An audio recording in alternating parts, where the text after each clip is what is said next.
up, guys? It's Jake from Team Insanity here, bringing you the Planet Eclipse CS1 review. I've had the luxury to be the only one on Team Insanity other than DJ and Travis to actually really get my hands on this and get it out on the field for some testing. You guys have seen the actual gameplay, some of it. We have a lot more, it's just not uploaded, it's just not there right now. So, got the Planet Eclipse CS1 right here, ready to go. So first things first, again, comes with some awesome Planet Eclipse packaging, hard case. I wish they went with like the E-Tech kind of case with like the bright colors, because I like bright colors, but whatever, it's just the color. Comes with like plastic on the outside so it doesn't scratch it up. Alright, so in here you get a nice little barrel cover. You get the Planet Eclipse giant parts kit. If you ever need parts, I feel bad for you. Get some Planet Eclipse lube. You get your normal core. You get all these different bolts, all these different screws, all this different junk that you're probably never going to use. Get a good set of ball-ended Eclipse Allen keys, but who cares about the packaging? So let's go ahead and take out the nitty-gritty. That's the die one. So first things first, I'm going to talk about the shaft barrel kit. So I'm not going to lie. There we go. No, I always do that. So Planet Eclipse has not been the best at making barrels. Okay, the shaft 4 barrels were garbage. I don't care what you say. They were not that good. They were loud. They weren't as accurate. Some of them were honed completely wrong. The barrel backs, some of them were completely different.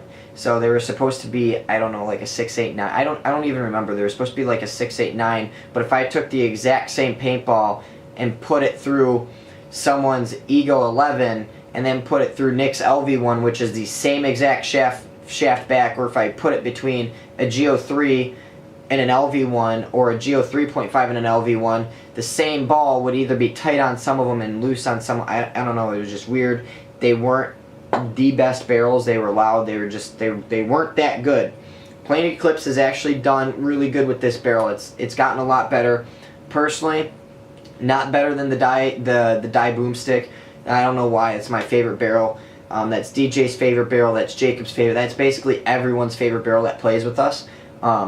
So I mean, we use it. We spend a little bit more extra money. We absolutely love it. And then when someone actually goes and invests in that barrel, they're like, holy crap, this die barrel is actually really awesome. It's definitely worth the money. So I'm not saying that this barrel is not bad, but this stock barrel I would actually use. Okay, compared to like Nick's LV1, I never shoot his shaft barrel on that.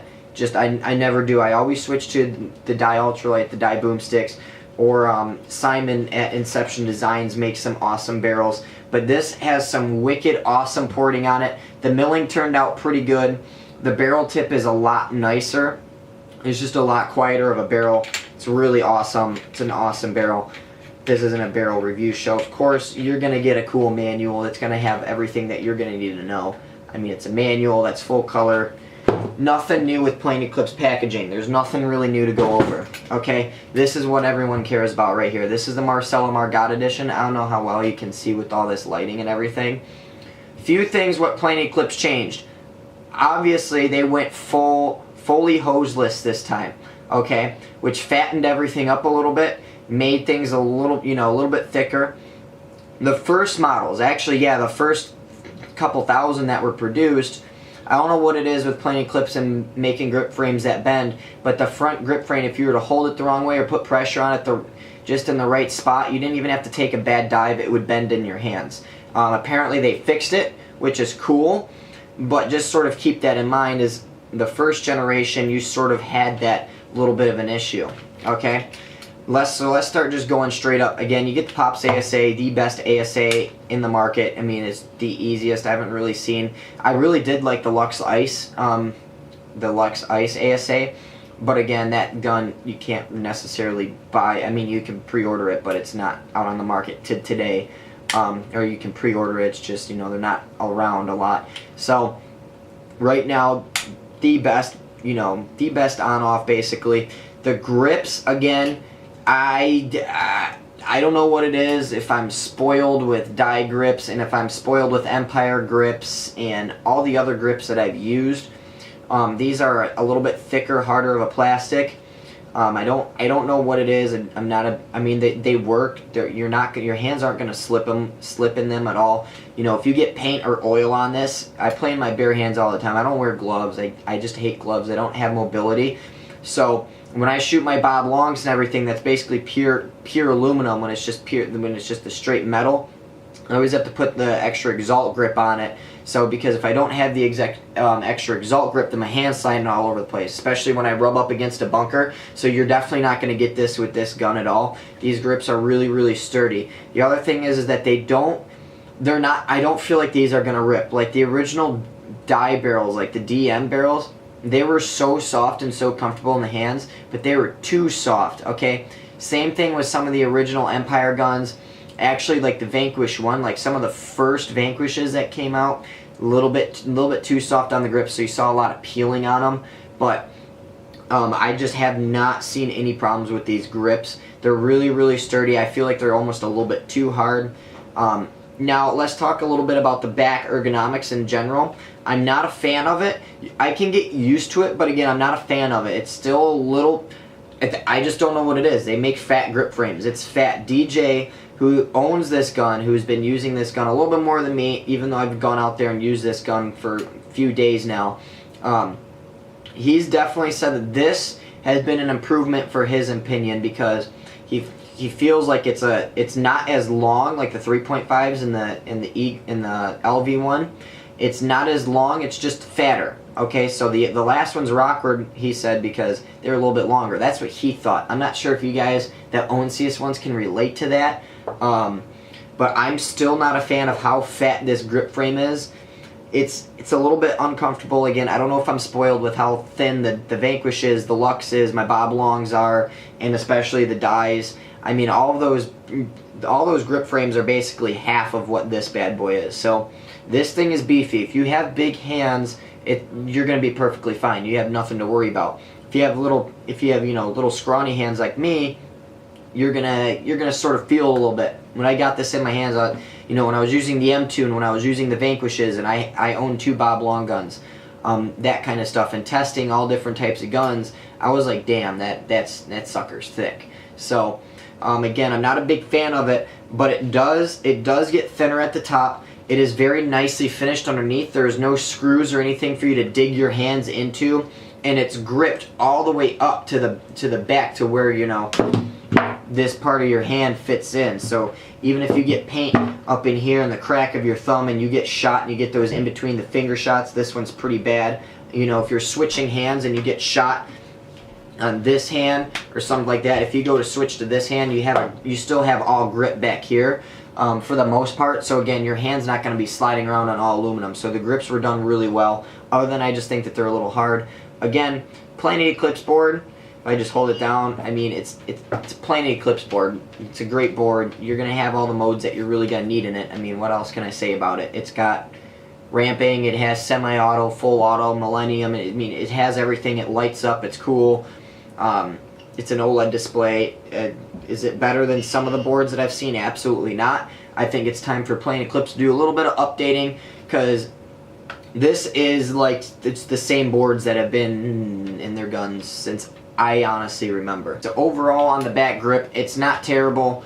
The grips aren't bad. I mean, I just think they're a little bit thicker and plasticky than they really need to. The back grip, again, I felt better. It's not bad. It is pretty comfy. I felt better, but again, it could be with your hands. And the thing is that I just feel like there's a lot of space in here, and why it goes fatter back over in here. It feels a little bit different. So when I'm holding it, it sort of makes it a little bit awkward to walk the trigger, because I don't know. I don't like the spacing of it and how a little bit fatter it is. It just makes my fingers, I don't know, feels like it works a little bit harder. But that's just me. Again, I'm a small guy. Everyone who sees me in person are like, wow, yeah, you're actually pretty small. So I'm 5'7", so that kind of gives you, I mean, I've got little dinky hands. Now the trigger, I am actually not a fan of plain Eclipse triggers, but this one's not half bad, okay? There's a little side-to-side play on it. Now, to be quite honest, for the price point that you're getting, I shouldn't get any side-to-side play on it, considering an $800 shocker and you know the $300 Rail Max that we just got has less side-to-side play than this. So that's a little bit. Playing Eclipse needs to just do a little bit more work on the trigger, because there still is it's a little bit more side-to-side play than I want to see in the price point of the gun. But overall, it's really snappy. It's got it's a little bit of an improvement. I'm not sure if it's just how it's set up, but it feels a little bit more snappier than some of the last ones. Again, side-to-side is just really killing me. It's just I mean it's not the best trigger. It's not as bad as some of the original Mac Dev triggers and that kind of stuff. Feed neck, again, it's a feed neck. It's going to hold your hoppers. We're past the day and age of shitty feed necks, so it's going to hold your hopper. No big deal. The cool thing about the front grip, and what I'm going to get into, again, this front grip just seems too fat and plasticky. You know, but again, you get oil on this, you're going to be fine. But, so, that's how you change your batteries. Just like that. There's your batteries. No Allen keys or anything like that. No Allen keys, nothing.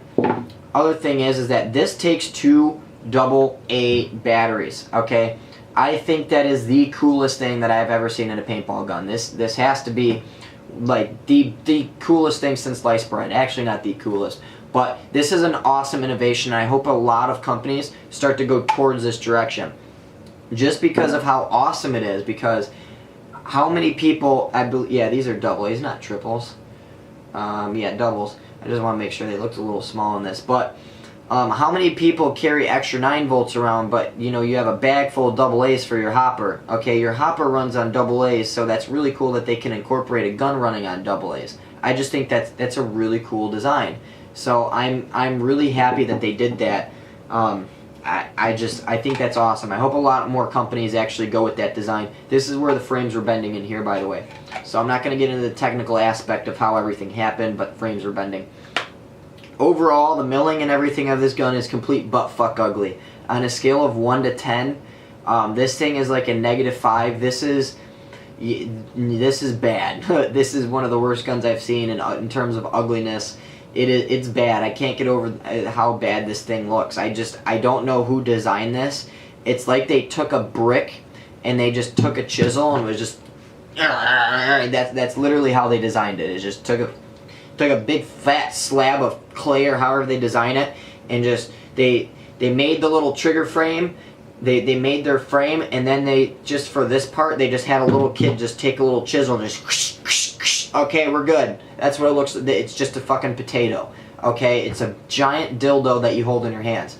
It's thick and it's ugly. It's just not. It's not pleasant at all. This anodizing in this color, nothing against Marcello, but this anodizing is really awesome and it's really cool. But again, it's just an ugly gun. I mean, so many people will agree. It's just not. The 3.5s looked good. The Go3s looked good.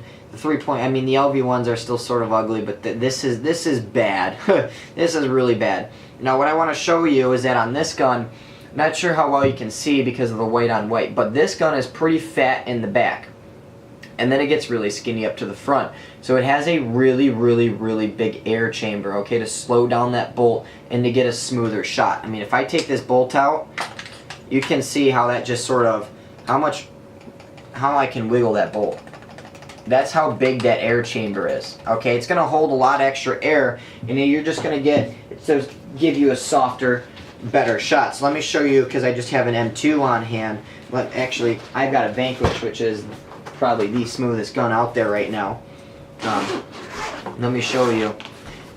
I don't even really think the Vanquish is just not that large at all compared to this one. But there's a color scheme with Team Insanity. So. Oh, goddamn, Travis. So, again, this Vanquish bolt sits in there pretty good. I mean, it has something to do with the sleeve, but when I get to the actual chamber, you can see a little bit how this Vanquish bolt moves up and down. So it does have a really decent sized air chamber, but it's nothing like the CS1, okay? So they have a big air chamber, plus they're making a really efficient gun. It's one of the more efficient spool valve markers on the entire market. So with that being said, again, you're getting a great value. I mean, you're getting a good value. Okay, I mean, it's really cool how they can make this big of an air chamber and have a gun hold this much air and be that efficient and slow down the bolt as much. Again, it's not the smoothest. I'm not going to get into that. It's not at this point, but it's not the smoothest. But again, so overall, you can see, I mean, it's got eye covers. It's got the whole 9 yards. It has everything that you know, an expensive high-end plain Eclipse gun should come with. There's just a few things that I'm just not a big fan of. So before we do the conclusion, let's take the camera out real quick. We'll do a quick little maintenance on the bolt, show you how to run through things, and we'll take it back out. Alrighty, and so this is how we are going to disassemble and take apart, maintenance this bad boy. All I'm going to do is the bolt, because that's what you're really here for. I'm not going to go too in depth.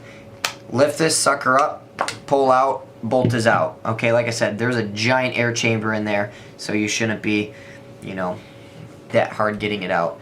So I'm just going to sort of, you always want to wipe off your lube first, you know, if you're going to own a gun like this. I hope you know that by now. Let's take this bad boy apart. I'm going to show you how easy this thing is to lube, how easy it is to take care of. This is as far as I'm really going to need to go. I'm not, yeah, this is as far as we're going to go right here. It's basically it. We're not going to go into the regulator. We're not going to go into anything like that. You don't need to. You're not going to. Don't be messing with your regulator every single day. Just set it, call it good. Take care of it.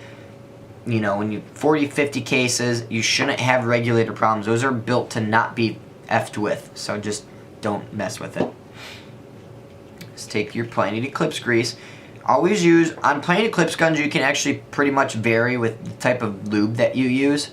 I wouldn't go with a really thick lube, but you can sort of vary it.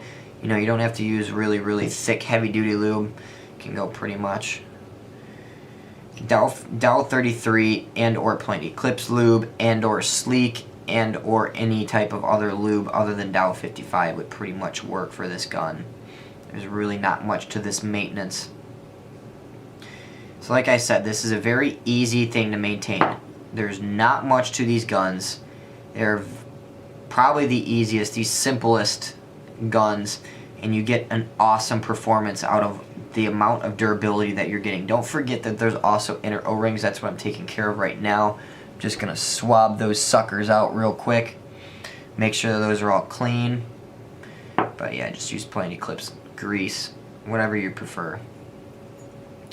With plain Eclipse guns, it's kind of hard to screw up the maintenance. Even if you over-lube it, you're not going to be in bad, you know, you're not going to have a bad time. You'll be fine. So don't worry about over-lubing. It's not like if you over-lube it, all of a sudden you're going to have all these issues and everything else. Again, let's lube up the bolt tip. And that's it. I mean, you guys saw it. There's really nothing else to go into in this maintenance. Just take care of your gun. It's going to take care of you. These plain Eclipse guns are really, really, really good. There's nothing else. I'm not going to really go into many specs on this gun. I'm just going to sort of brush on a lot of the big main features because a lot of it carries over from the original Geos. So I mean, there's not a ton to talk about really with this bad boy. Slide it in. I got lots of lube on my hands. But again, so you guys probably know all the cool, amazing features that plain Eclipse has added. I'm just going to talk about pros and cons, that kind of stuff, and just give you an honest review. So, I mean, that's it. Time's up. I mean, you can tell that was a really hard gun to maintenance. So, you know, not much to it. Simple, out the door. You can do that at a tournament. You know, give it a quick little once over. You know, if need be, if you're running out of time or, you know, if you're having issues. Very easy gun to maintenance. There should be no reason why you don't do it. Let's take the camera out and give it a good conclusion. So overall, okay, so the plain Eclipse CS1, to wrap things up in short terms, it is a good gun. Is it my favorite gun that plain Eclipse has put out? Absolutely not, because of how ugly it is. It's a little bit thicker than I want it to. The grips aren't 100% where I want them to be. Trigger is not exactly where I want them to do.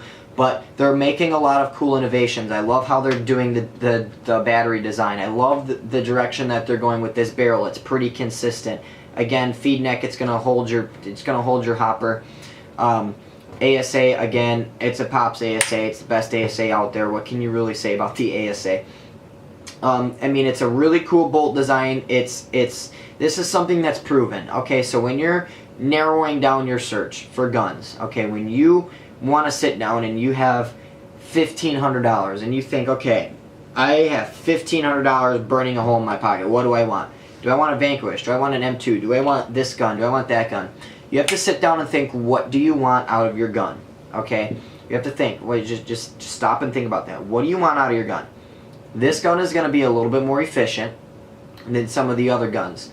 Okay, it's going to be smooth. It's not going to be smoother. It's definitely not smoother than a Vanquish 2.0. That's not even a biased. That's not biased at all. Right? It's just straight up. It's not as smooth as a Vanquish 2.0.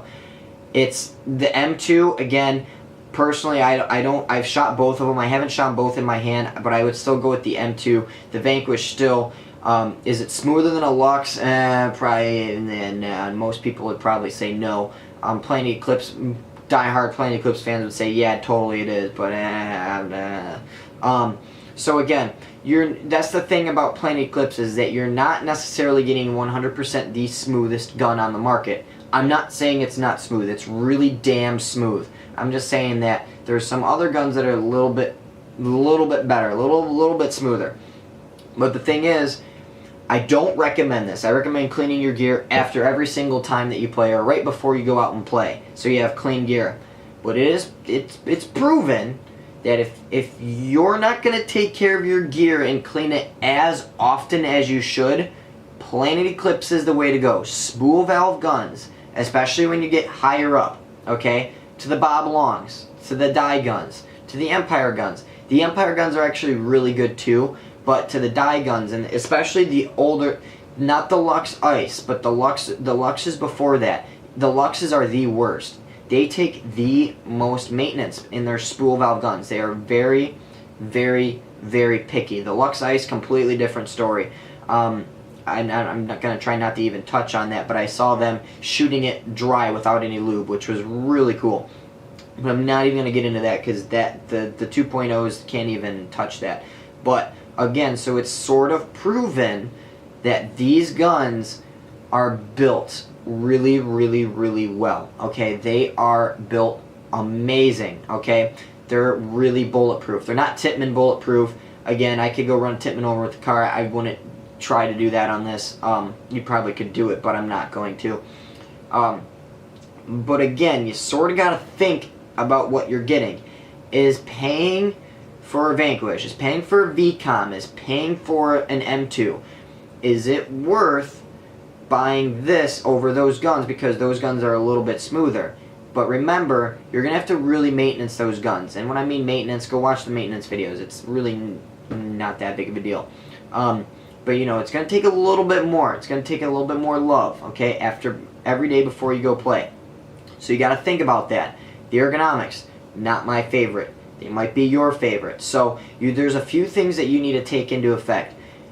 The efficiency. What do you really want? I'm not going to even Bob Long VCOM. The most efficient. But anyways, I'm not even going to get into that. But the efficiency, again, what do you want?